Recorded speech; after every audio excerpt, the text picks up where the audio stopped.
सम्मानगढ़ श्रीमान के निरीक्षण के लिए तैयार है श्रीमान।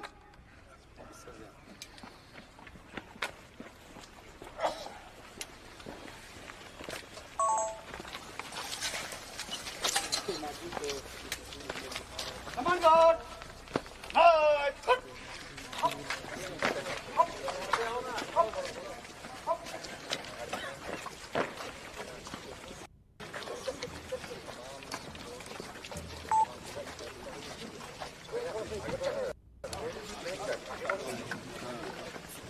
देखते हुए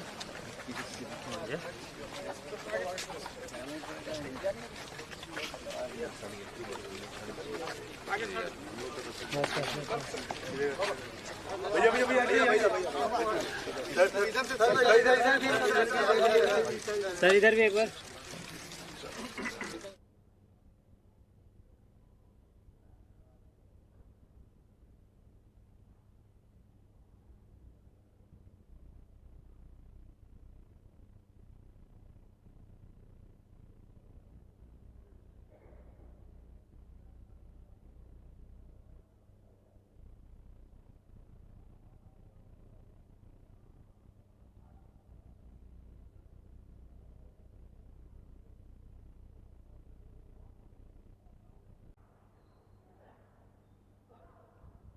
माननीय राज्यपाल महोदय, झारखंड विधानसभा के माननीय सदस्यगण यहाँ उपस्थित हैं। आपसे अनुरोध है कि अभिभाषण देने की कृपा की जाए।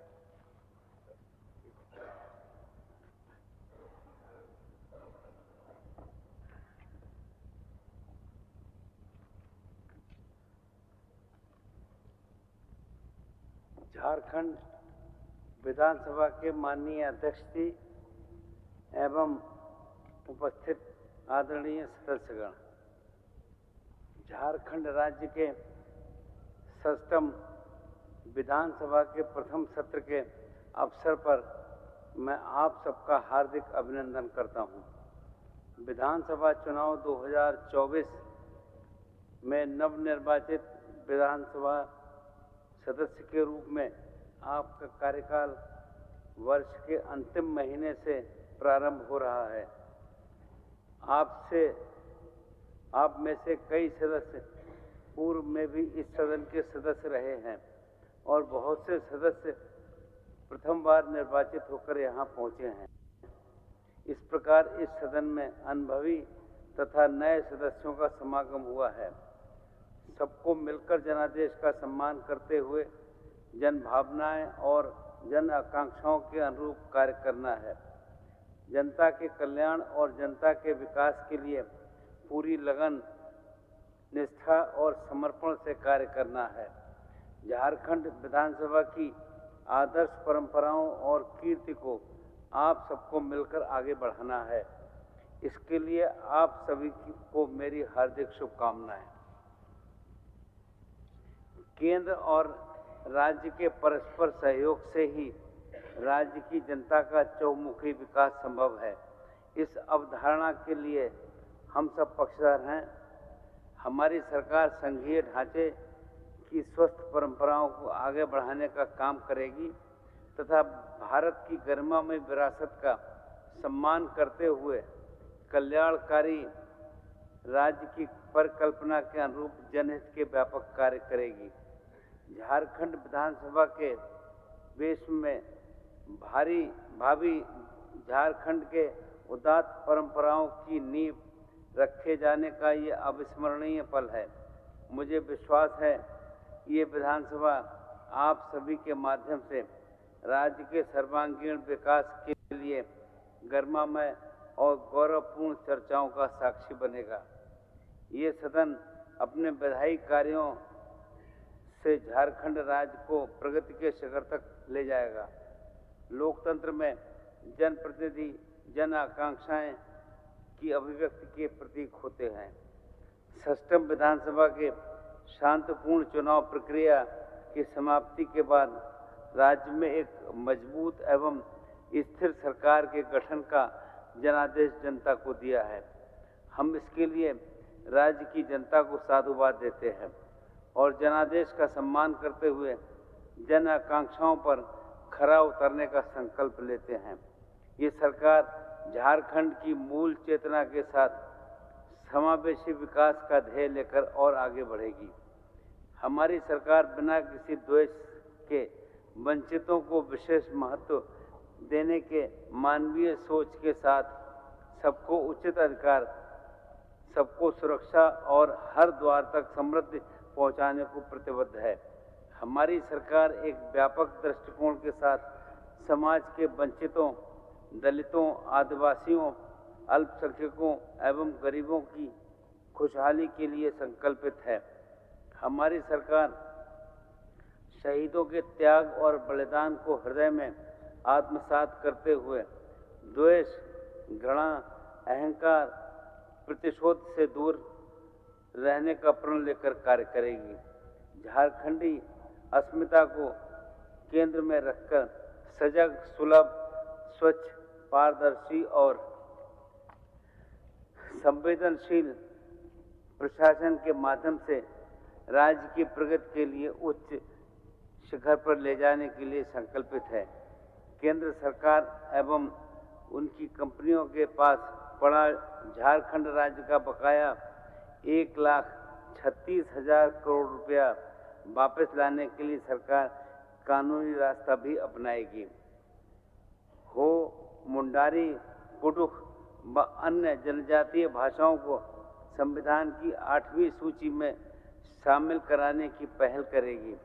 हमारी सरकार आदिवासी मूलवासी को स्थानीय नीति बनाकर तृतीय और चतुर्थ श्रेणी को नौकरियों में 100% आरक्षण देने के लिए प्रतिबद्ध है।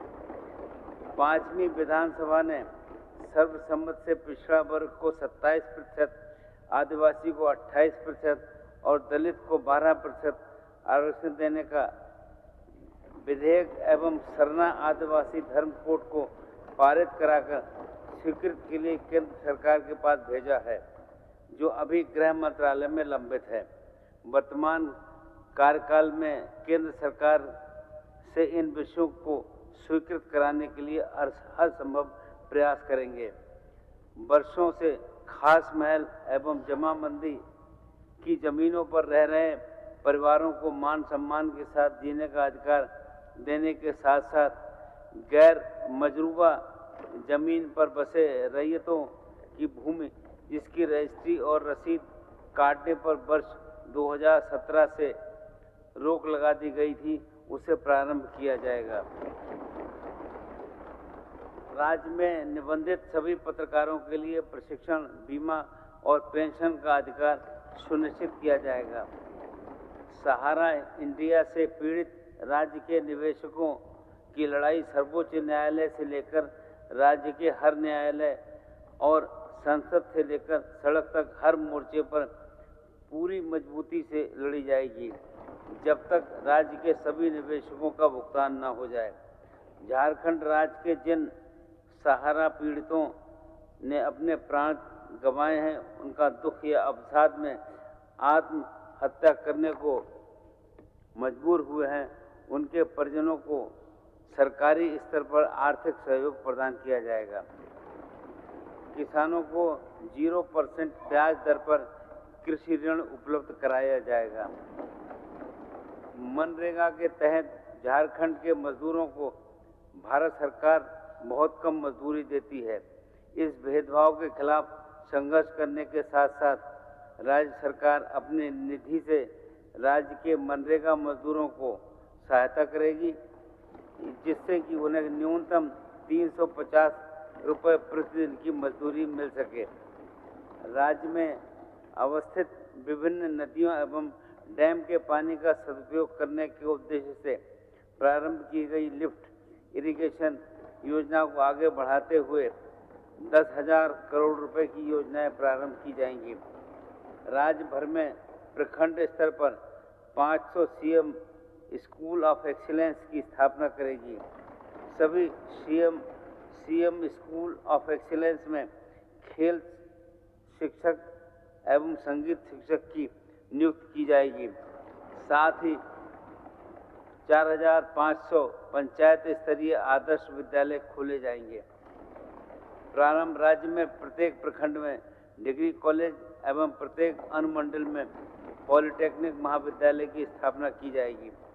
राज्य में 10वीं कक्षा से अध्ययनरत सभी विद्यार्थियों को गुरजनी स्टूडेंट क्रेडिट कार्ड योजना से जोड़ते हुए 15 लाख रुपए तक के शिक्षा ऋण की उपलब्धता सुनिश्चित की जाएगी। सभी प्रखंडों और जिले में बाबा साहेब भीमराव अंबेडकर लाइब्रेरी सह शिक्षा सहयोग केंद्र की स्थापना की जाएगी। केजी क्लास से पीएचडी तक निःशुल्क शिक्षा प्रदान की जाएगी। मुख्यमंत्री रोजगार सृजन योजना के तहत 50 लाख तक का ऋण उपलब्ध कराया जाएगा। राज्य में 60,000 पदों पर शिक्षकों और 15,000 पदों पर प्रधानाध्यापकों, विभिन्न कार्यालयों में 2500 पदों पर लिपिकों और विभिन्न थानों में 10,000 पुलिसकर्मियों की नियुक्ति की जाएगी। क्षेत्रीय एवं जनजातीय भाषाओं को सुदृढ़ करने के उद्देश्य से 10,000 पदों पर भाषा शिक्षकों की नियुक्ति की जाएगी। राज्य में मदरसा बोर्ड का गठन किया जाएगा। राज्य में अल्पसंख्यक कल्याण बोर्ड एवं उर्दू एकेडमी का गठन किया जाएगा। राज्य सरकार की सभी नियुक्तियों में महिलाओं के लिए 33% पद आरक्षित किए जाएंगे। राज्य की सभी महिलाओं को मैया सम्मान योजना के तहत सम्मान राशि के रूप में 2,500-2,500 रुपया हर महीने दिए जाएंगे। आंगनबाड़ी सेविका, आंगनबाड़ी सहायिका, रसोइया, पोषण सखी, स्वास्थ्य सहिया, जल सहिया आदि के मानदेय में हमारी सरकार ने सम्मानजनक वृद्धि की है। इस कार्यकाल में इनके मानदेय में अन्य कर्मियों के अनुरूप वार्षिक वृद्धि भी की जाएगी। राज्य में स्वयं सहायता समूहों से जुड़ी सखी मंडल की महिलाओं को 15,000 करोड़ रुपए का क्रेडिट लिंकेज उपलब्ध कराते हुए स्वरोजगार के अवसर उपलब्ध कराए जाएंगे। सक्रिय महिला समन्वयक, कार्यक्रम पदाधिकारी आदि जेएस, एलपीएस से जुड़ी सभी कर्मियों के मानदेय में अन्य कर्मियों के अनुरूप वृद्धि की जाएगी। प्रत्येक ग्राम संगठन को 0% ब्याज दर पर 15 लाख रुपए का क्रेडिट लिंकेज उपलब्ध करवाया जाएगा। राज्य के सभी जरूरतमंद परिवारों को 15 लाख रुपए के अबुआ स्वास्थ्य सुरक्षा योजना से जोड़ा जाएगा। राज्य के सभी गरीब व्यक्तियों को प्रति महीने 7 किलोग्राम चावल एवं 2 किलोग्राम दाल उपलब्ध कराई जाएगी। अबुआ आवास योजना के तहत 25 लाख से अधिक गरीब परिवारों को सुविधा युक्त 3 कमरों का सुंदर आवास चरणबद्ध तरीके से उपलब्ध कराया जाएगा। आंगनबाड़ी केंद्रों और विद्यालयों के मध्याह्न भोजन में सभी बच्चों को प्रतिदिन अंडा या फल दिया जाएगा। रांची सहित राज्य के अन्य शहरों में वर्षों पूर्व बनाए गए घरों के नक्शे का नियमितीकरण किया जाएगा। वन विभाग के अंतर्गत इको टूरिज्म डेवलपमेंट कॉरपोरेशन का निर्माण करते हुए राज्य के वन क्षेत्र के पर्यटकों के लिए आवश्यक अवसंरचनाओं का निर्माण कर उनका संचालन किया जाएगा। राज्य कर्मियों के पुराने पेंशन को सुरक्षित रखते हुए उन्हें एनपीएस खाते में जमा राशि को केंद्र सरकार से वापस लाने हेतु कदम उठाए जाएंगे। राष्ट्रीय एवं अंतर्राष्ट्रीय स्तर की प्रतियोगिताओं में मेडल प्राप्त करने वाले खिलाड़ियों की सरकारी पदों पर सीधी नियुक्ति की जाएगी। राज्य के सभी जिला मुख्यालयों में बहुउद्देशीय स्टेडियम सह खेल प्रशिक्षण केंद्र के निर्माण के साथ साथ प्रत्येक मंडल में एक स्पोर्ट्स सेंटर ऑफ एक्सीलेंस का निर्माण किया जाएगा। राज्य में फुटबॉल, हॉकी एवं तीरंदाजी जैसे खेलों में उपलब्ध प्रतिभाशाली खिलाड़ियों के क्षमता विकास के लिए 3 बहुउद्देशीय प्रशिक्षण संस्थानों का निर्माण किया जाएगा। राज्य में एक स्पोर्ट्स यूनिवर्सिटी की स्थापना की जाएगी। मुझे पूरा यकीन है कि सक्षम विधानसभा के सभी सत्र अपनी अभिव्यक्ति, कार्यों, विधायी दायित्वों और उच्च आदर्शों के निर्वहन में पूरे देश के सामने लोकतंत्र के मर्यादा पथ का अनुकरणीय आदर्श प्रस्तुत करेंगे।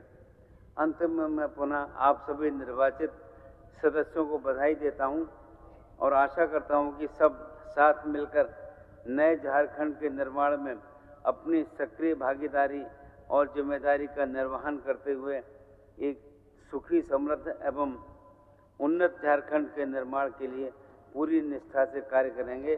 धन्यवाद। जय हिंद, जय झारखंड, जोहार।